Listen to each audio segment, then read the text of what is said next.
And welcome back to part 2. Okay, so we got the math underway, and you'll see there's an assignment template. Just, fill in the template, and that's what you'll submit. Remember, this is a team exercise, not individual, because I wanted you guys to look at each other's work and to understand everyone's perspectives. So let's leave the math alone. Had enough math? Saving now, reducing stress later. Let's ask this question. How much can you save a month right now? That's the first question for 9F, right? And notice, again, individuals, but we're turning it in as a group assignment so we can learn from each other. Right? How much can you save a month right now?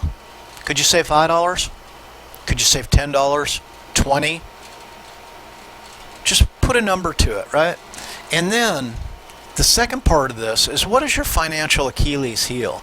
What is the one financial opportunity, the one expenditure, the one that you can't seem to escape, the one that seems to have power or control over you, the one that you're powerless to modify? Let's just take a look at that. Okay. How do you feel about a little common, useful financial advice? Right? Are these people having a good time? These people are having a great time. Right? I remember this evening pretty well. This was the opening night, and String Cheese Incident was going to play, and they play 3 nights at this festival, 2 sets a night. Freaking amazing band, String Cheese Incident. What did she do? What did Rachel do? She brought string cheese and handed it out at the beginning of String Cheese. Just funny, just cool, just happy. People enjoying themselves. So, common and useful financial advice. Carl Denson's Tiny Universe, great band. They play during the day because they're not a headliner. The big bands play at night. Smaller bands play during the day. I love Denson. I love brass. My dad was a jazz musician. So, common and useful financial advice. What do we know? Use a budget. Figure out how to use a budget and do it. Be aware of how you spend money. Become mindful. Don't spend money thoughtlessly, mindlessly. Automate your savings so that savings is withdrawn from whatever checks you have. It's taken out immediately before you even see it, right? It's a good way to save money, and that helps you build your savings.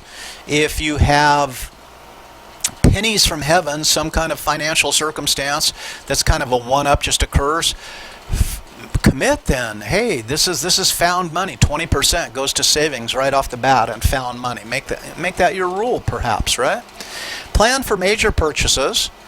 Understand that they will likely occur. Be prepared and do shopping. Shop carefully, right? Compare prices. Also, perhaps use, hey, is that the best you can do, right? Save early for retirement. The earlier you save, the more the money will build.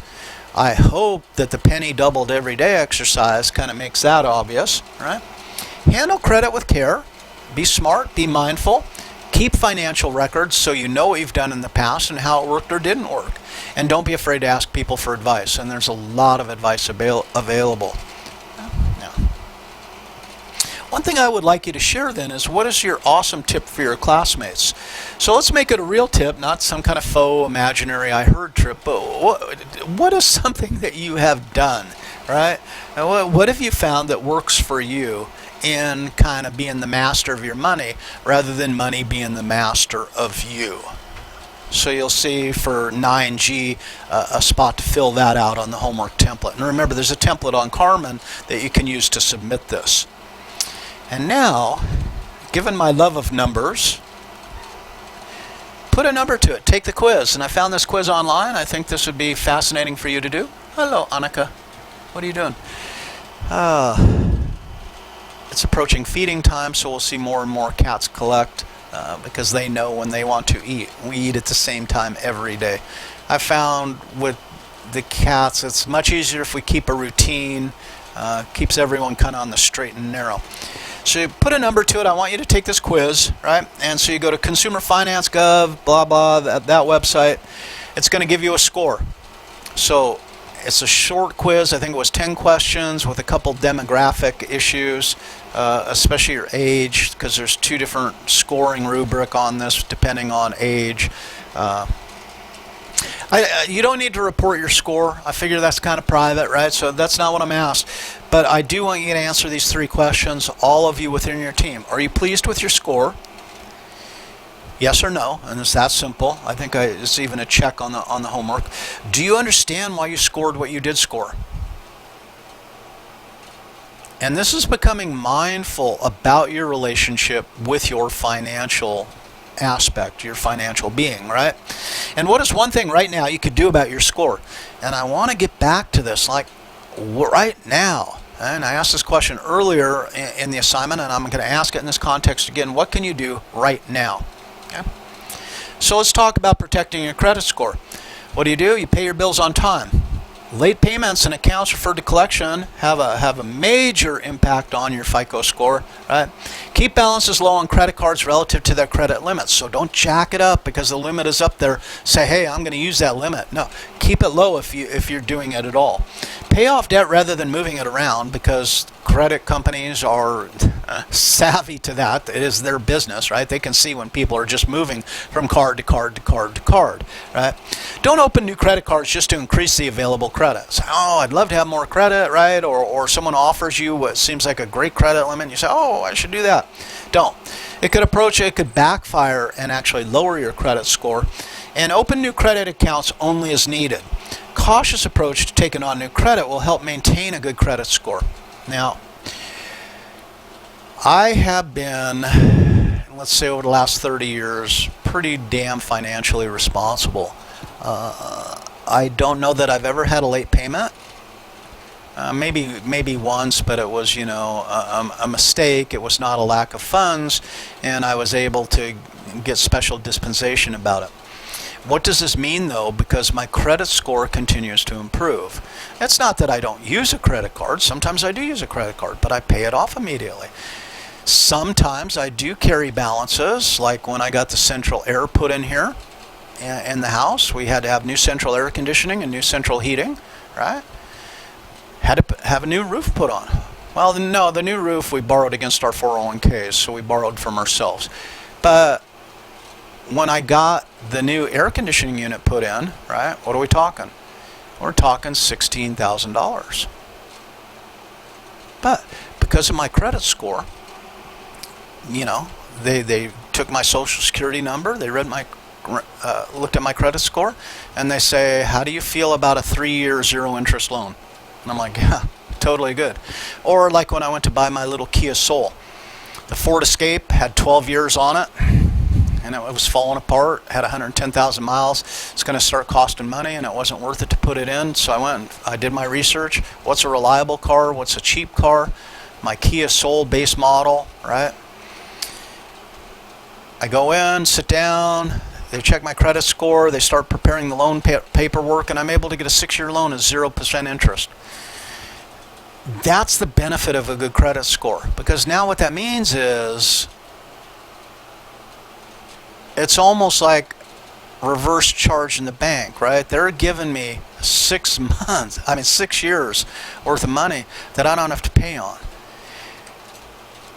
Think about how that works then, because I'm not having to pay interest. People are willing to give me money essentially for nothing.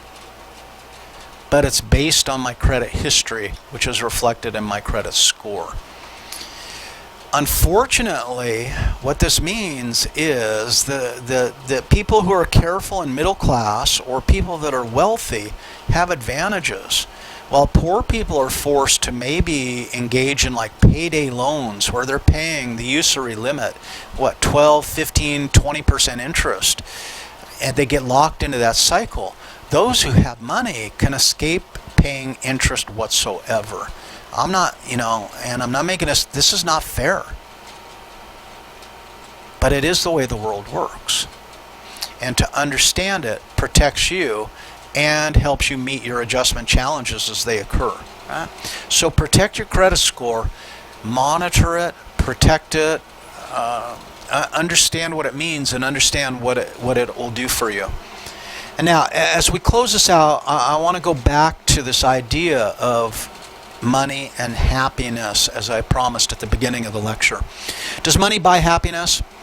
Social psychologist David Myers. I got to meet David Myers. He came and spoke to us at Columbus State. He did a nice presentation, and it was on money and happiness. Kind of put him on my radar for this. And he's written this book called The American Paradox. And let's listen in Meyer's own words here. I call this soaring wealth and shrinking spirit the American paradox. More than ever, we have big houses and broken homes, big incomes and low morale, secured rights and diminished civility. We excel at making a living, but often fail at making a life. We celebrate our prosperity, but yearn for a purpose. We cherish our freedoms, but long for connection. In an age of plenty, we feel spiritual hunger. And we know from the personality lecture that existential psychologists and philosophers would have a lot to say about this, right? You can check more on David Myers. He's got a lot of great advice and a lot of great research. DavidMyers.org is the place to find that.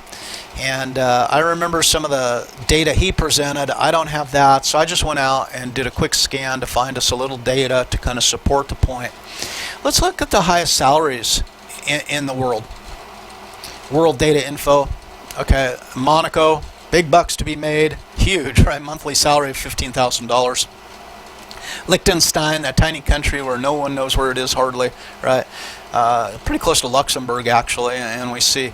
But so Bermuda, Switzerland, Norway, Macau, Luxembourg, Iceland, United States, 9th highest income, right? Average annual income, and this depresses me, is $65,000.